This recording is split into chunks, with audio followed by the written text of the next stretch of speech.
We are told from a very young age that to be a woman of value, you must be accommodating, you must be nurturing, understanding, always available, and endlessly giving. You are taught that your worth is directly tied to how much you can endure, how much you can sacrifice, and how effortlessly you can make everyone around you feel comfortable. The uncomfortable reality is, this is a trap. It is a psychological illusion designed to keep you seeking validation instead of commanding respect. Today, we are dismantling the myth of the accommodating woman. We are going to look at the unspoken rules, the unyielding principles that truly smart, stoic, and high-value women use to navigate the world. Look around you. The women who are truly respected, the ones who leave a massive, undeniable impact on the world, are not the ones who bend to every whim. They are not the ones who apologize for simply occupying space. They are the women who have mastered the silent game of human psychology. Long before a single word leaves your mouth, the world has already assessed your value. Human beings are biologically wired to read micro-expressions, posture, and the subtle, invisible energy you project. They read the way you enter a room. They read the way you hold or break eye contact. They instinctively know whether you are scanning the room for approval or if you are entirely complete and comfortable in your own skin. When you over-accommodate, when you instinctively shrink yourself to make others feel big, you are broadcasting a very specific silent signal. My time, my energy, and my boundaries are negotiable. And human nature, in its rawest, most primitive form, will always exploit what is negotiable. If you signal that you are willing to carry the weight, people will gladly let you carry it until your back breaks. Smart women understand a fundamental, unshakable truth of human behavior. People do not respect what they can easily control. They respect what stands firm. They respect what they cannot break. This is not about being cold. It is not about being arrogant, bitter, or deliberately difficult. It is about profound self-preservation and deep psychological self-respect. It is about understanding that your peace of mind is not a bargaining chip to be traded for someone else's temporary comfort. The first rule of a truly smart woman is recognizing that external validation is a depreciating asset. If you need other people to tell you that you are worthy, you are handing them the master keys to your emotional state. You become a puppet to their opinions, their shifting moods, and their fleeting praise. You become reactive instead of proactive. History repeatedly shows us that the most powerful figures, the women who shifted cultures, built empires, and left legacies, did not ask for permission to lead. They did not wait for a round of applause to validate their decisions. They moved with a quiet, undeniable certainty. They understood that to be universally liked is to be entirely unremarkable. To embody this philosophy, you must first shatter the illusion that your likability is your most valuable currency. Likability is incredibly cheap. Respect, however, is expensive. And respect is never freely given. It is commanded through a relentless, stoic commitment to your own internal standards. As we dive into the psychology of these rules, I want you to deeply evaluate your own life. Where are you currently bleeding energy? Where are you saying yes when every cell in your body is screaming no? Where are you prioritizing the temporary comfort of others over your own psychological survival? The psychological shift begins right here, in this exact moment.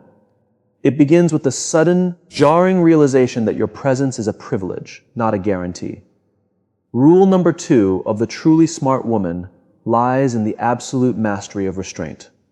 We live in a society that constantly urges you to speak your truth, to voice your feelings, and to explain your boundaries until you are exhausted. But pay very close attention to this psychological trap. Over-explaining is not effective communication. It is a desperate negotiation for respect. And respect is never negotiated. It is commanded.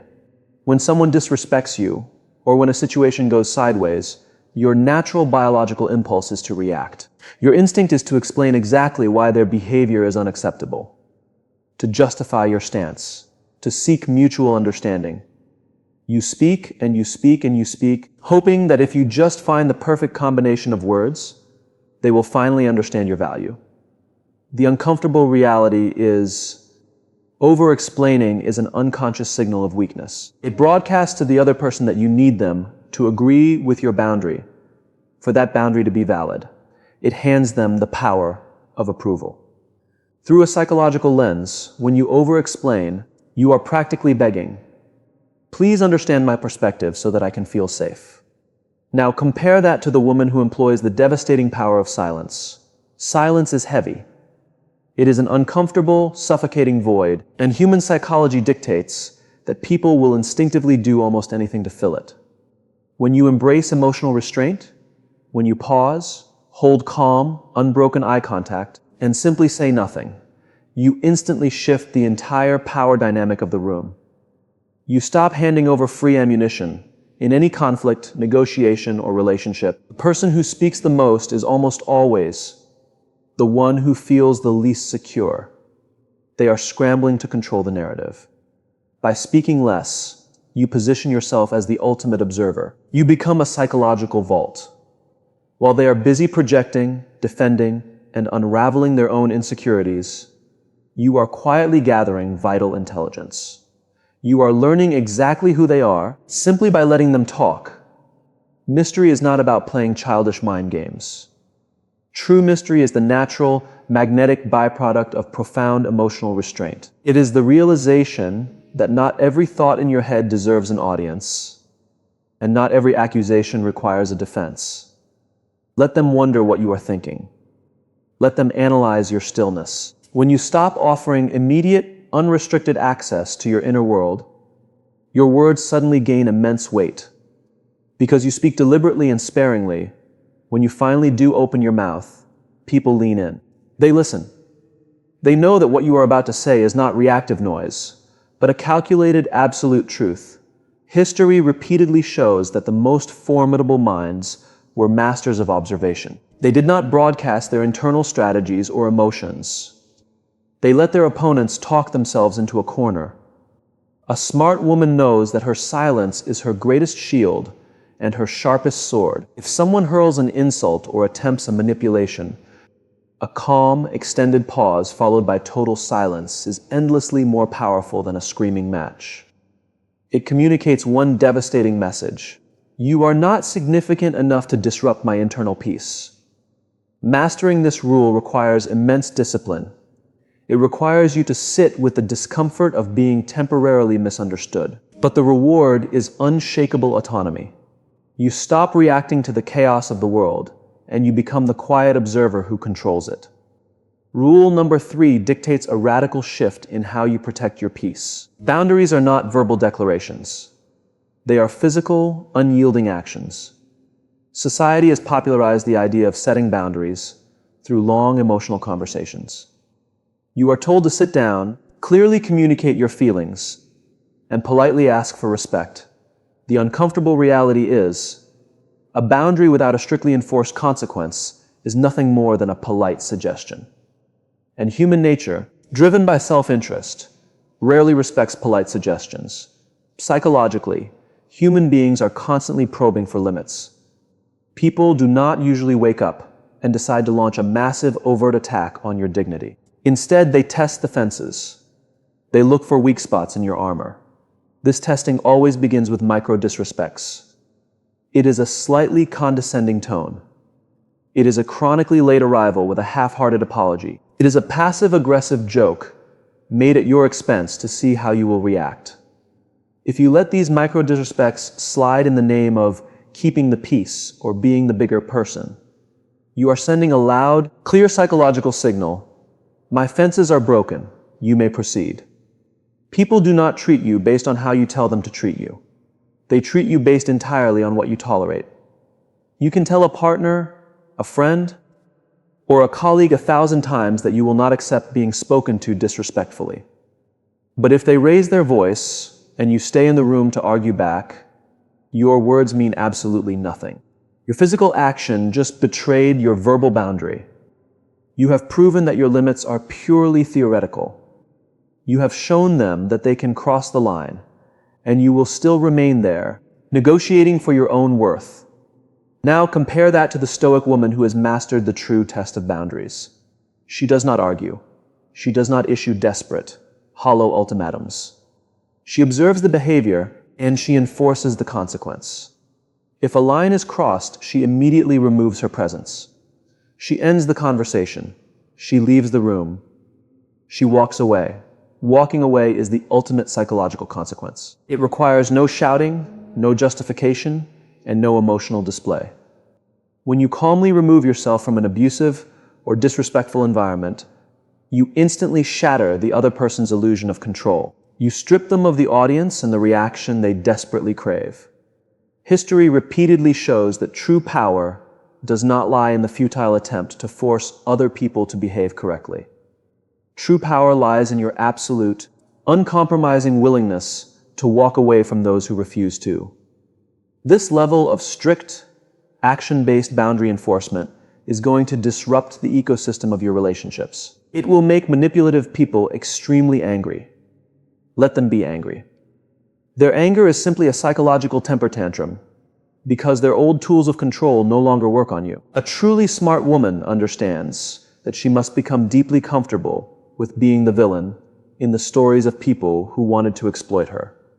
She infinitely prefers the temporary, sharp friction of enforcing a strict boundary over the dull, lifelong ache of being used as a doormat. Your access is a high-security vault.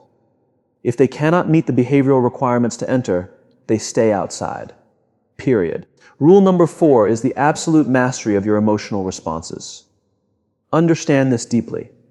Your emotions are biological data, not behavioral directives. Society often romanticizes the idea of being driven by passion or wearing your heart on your sleeve. But in the ruthless, unspoken chess game of human dynamics, wearing your heart on your sleeve simply paints a massive target on your chest. The uncomfortable reality is, when you react emotionally, you are handing your opponent a detailed, step-by-step instruction manual on exactly how to break you. Manipulators, narcissists, and deeply insecure individuals rarely operate on logic. They operate almost exclusively on emotional provocation. They will intentionally drop a passive-aggressive remark, cross a known boundary, or throw a sudden, sharp insult into a conversation just to see if you will snap. Why? Because the moment you lose your temper, the moment you raise your voice, frantically defend yourself, or break down, they have won. They have successfully hijacked your nervous system. You might think your explosive anger is showing them how strong you are. It is not. Your anger does not punish them. It rewards them. It proves beyond a shadow of a doubt that they hold the remote control to your psychological state. Now, compare that to the woman who has mastered the lethal art of emotional unpredictability. Imagine a scenario where someone overtly attempts to undermine or humiliate you in a room full of people. Instead of launching into a frantic defense or a fiery counterattack, you simply stop. You do not break eye contact. You let a heavy, suffocating 3-second pause hang in the air. You do not scowl. You do not smile. You offer absolutely nothing but a cold, analytical stillness. This level of emotional control is absolutely terrifying to an aggressor. Human psychology relies heavily on cause and effect, on predictable patterns. If they push button A, they expect reaction B. When you flatly refuse to give them reaction B, their entire strategy collapses in real time.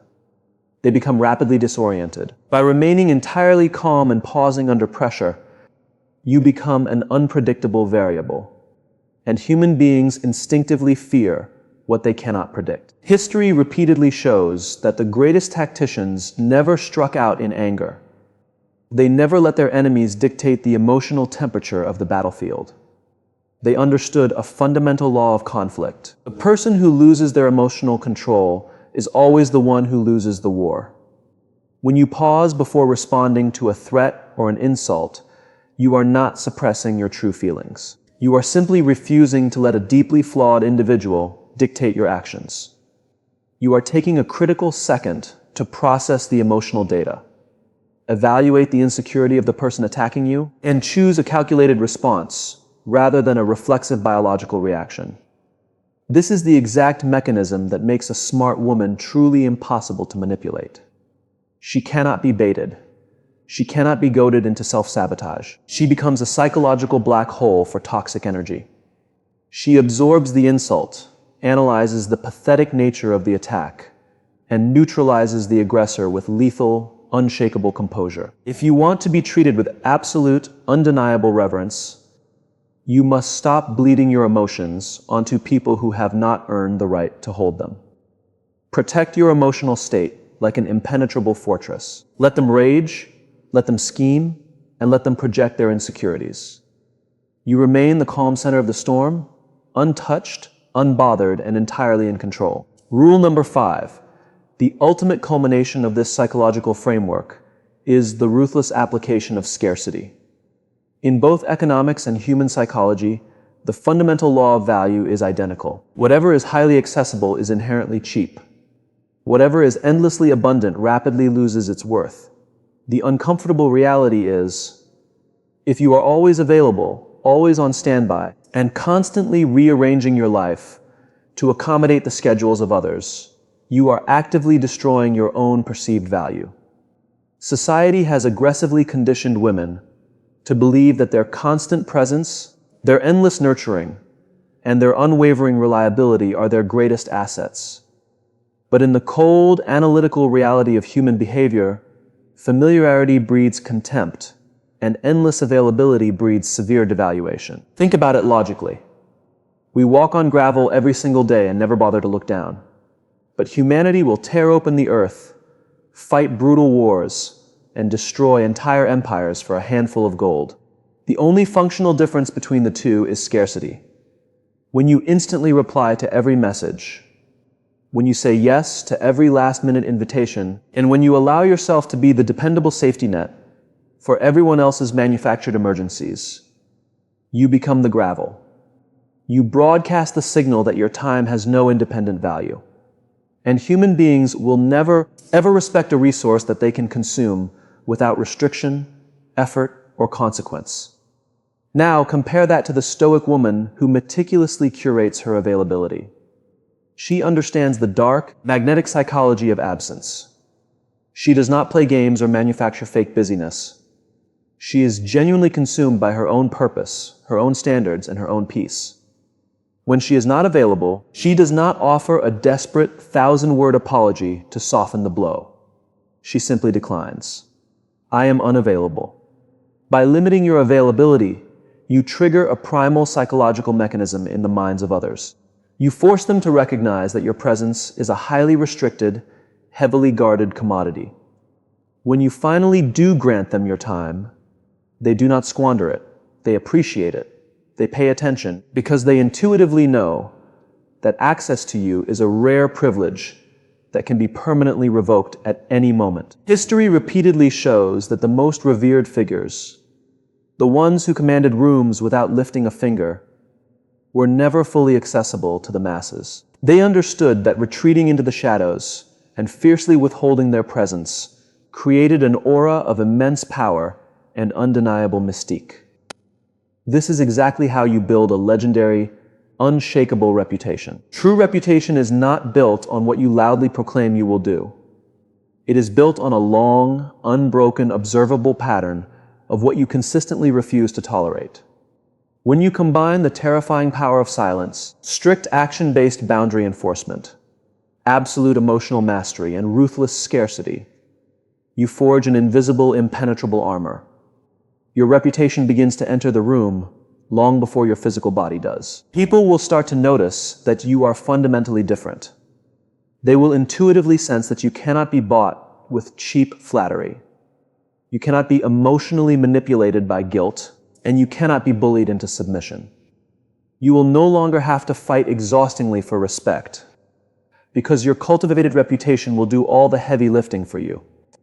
The era of the overly accommodating, endlessly self-sacrificing woman is dead. It is time to stop apologizing for protecting your own energy. It is time to stop negotiating your inherent worth with people who cannot even afford the entry fee to your life. Step back, hold your silence, enforce your boundaries, and let the world adjust to the unyielding reality of exactly who you are.